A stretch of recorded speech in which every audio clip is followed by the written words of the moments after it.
قال طب ما هي برضه بتحميني من البرد. قال لك اهو بقى، اهو ده الكلام الجديد بقى. ايه هو؟ قال لك اياك ان تظن انك حين تستدفئ ببطانيه صوف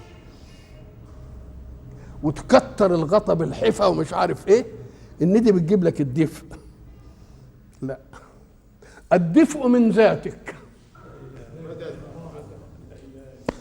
بدليل انك تقبل على الفراش، اول ما تقبل تحط ايدك عليه تلاقيه ايه؟ سائع.